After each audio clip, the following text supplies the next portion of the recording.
اور ابو کے ساتھ ہی کام کرتے ہیں۔ میرے ابو کی کپڑے کی دکان ہے اور ہم ایک اچھے کھاتے پیتے گھرانے سے ہیں۔ ہماری رہائش فیصل آباد کی ہے۔ میری امی شروع سے ہی اس دنیا سے چلی گئی تھی۔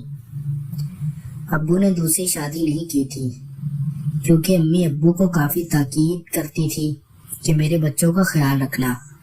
امی کو کینسر ہو گیا تھا اور امی کا کافی علاج کروایا گیا تھا، لیکن امی ٹھیک نہ ہو سکی اور 3 سال پہلے اس دنیا سے چلی گئی تھی۔ میرے ابو بھی جوان ہی ہیں اور ان کی عمر ابھی 40 سال ہے، کیونکہ میرے ابو کی شادی 18 سال کی عمر میں ہی ہو گئی تھی۔ میرے ابو نے میری امی سے بھاگ کر شادی کی تھی اور میرے ماموں مامی اس دنیا میں نہیں تھے۔ ہمارا ان سے کوئی بھی رشتہ نہیں تھا اور امی کبھی بھی واپس مڑ کر اپنے ماں باپ کے پاس نہیں گئی تھی۔ ابو میرے لیے کوئی اچھا سا رشتہ ڈھونڈ رہے تھے کیونکہ میں 24 سال کی ہو چکی تھی اور مجھے شادی کی کافی ضرورت تھی۔ اس لیے ہمارے گھر میں ٹی وی لگا ہوا تھا اور بڑی LCD ہے، اور میں وہاں پر فلمیں ڈرامے دیکھتی تو ان میں ایسے سین دکھائے جاتے کہ میرا دل کرتا کہ میری ابھی شادی ہو جائے اور میں بھی یہ سین کروں، لیکن ابو تھے کہ میری شادی کا سوچتے ہی نہیں تھے، اور ابو چاہتے تھے کہ ہم دونوں بہن بھائیوں کی شادی اکٹھی ہو جائے۔ ہمارے بھائی اختر کی ابھی شادی نہیں ہوئی تھی اور ابو ہم دونوں کے لیے کوئی اچھا سا رشتہ ڈھونڈ رہے تھے۔ میرے بھائی کافی آزاد خیال تھے اور اختر بھائی کا ایک دوست اب اختر بھائی کے اکثر ساتھ ہمارے گھر آتا تھا۔ ابو نے بھی کبھی اختر بھائی کے دوست کو منع نہیں کیا تھا۔ اختر بھائی کے دوست کا نام نعیم ہے اور اس کی عمر تقریباً 15 سال ہے۔ نعیم دکھنے میں کافی خوبصورت تھا اور بالکل ہی لڑکیوں جیسا تھا۔ میں تو اس کی دیوانی ہونے لگی تھی اور میرا دل تھا کہ میں اختر بھائی کے دوست نعیم کے ساتھ کوئی ایسا تعلق بناؤں جس سے لیکن مجھے کوئی ایسا موقع نہیں ملتا تھا کیونکہ اختر بھائی اور اس کا دوست نعیم اکٹھے ہی گھر آتے تھے اور اکٹھے واپس چلے جاتے تھے۔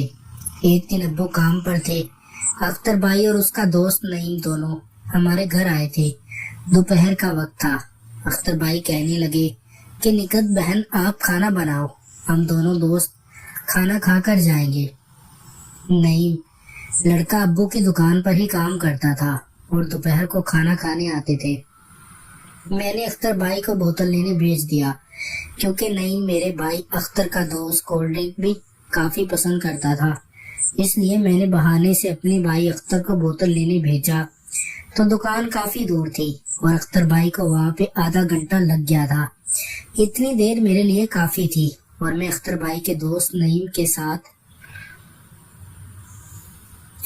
اختر بھائی دکان سے بوتل لینے گئے تو میں اس کے دوست نعیم کے پاس تھی اور اس کو کہنے لگی کہ مجھے آپ سے محبت ہے اور میں آپ کو پسند کرتی ہوں، اس لیے میں آپ کے پاس میرا کچھ کرو۔ اختر بھائی کے دوست نعیم بہت نخرے والے تھے اور انہوں نے مجھے ریجیکٹ کر دیا تھا، لیکن میں بھی بہت ضدی لڑکی تھی اور میں نے سوچ لیا تھا کہ اب اس کو نہیں چھوڑنا اور اس سے ضرور اپنی۔ اگلے دن پھر جب اختر بھائی اور اس کا دوست نعیم ہمارے گھر آئے تو اختر بھائی کا دوست نئی ٹی شرٹ پہن کر آیا تھا اور اس نے ریڈ کلر کی ٹی شرٹ پہنی ہوئی تھی۔ میں تو اس کو اس ڈریس میں دیکھتے ہی اس پر فدا ہونے لگی تھی اور پاگل ہو گئی تھی۔ آج میں نے اختر بھائی کو کہا کہ بھائی میرا ہاتھ درد کر رہا ہے، میرے سے روٹیاں نہیں بنائی جا رہی، آپ تندور سے روٹی لگوا لاؤ۔ اختر بھائی تندور سے روٹی لگوانے گئے تو ان کو وہاں پہ آدھا پونا گھنٹہ لگ گیا تھا۔ نعیم اختر بھائی کا دوست ہماری بیٹھک میں بیٹھا کرتا تھا، میں اس کے پاس۔ آج اس نے بھی منع نہیں کیا تھا اور میرا ساتھ۔ اختر بھائی تقریباً 1 گھنٹہ تندور پر ہی لگائے تھے۔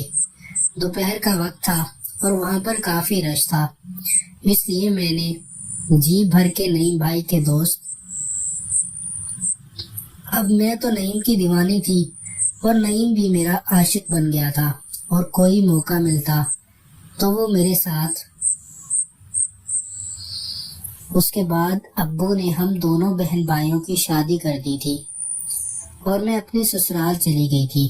اب میں اپنے سسرال میں کافی خوش ہوں اور میرے شوہر کافی اچھے ہیں، وہ میرا کافی خیال رکھتے ہیں اور کبھی بھی مجھے کسی چیز کی کمی محسوس نہیں ہونے دی۔ ناظرین، اگر آپ کو یہ کہانی پسند آئی ہو تو ہماری ویڈیو کو لائک کر دیں۔ بہت بہت شکریہ۔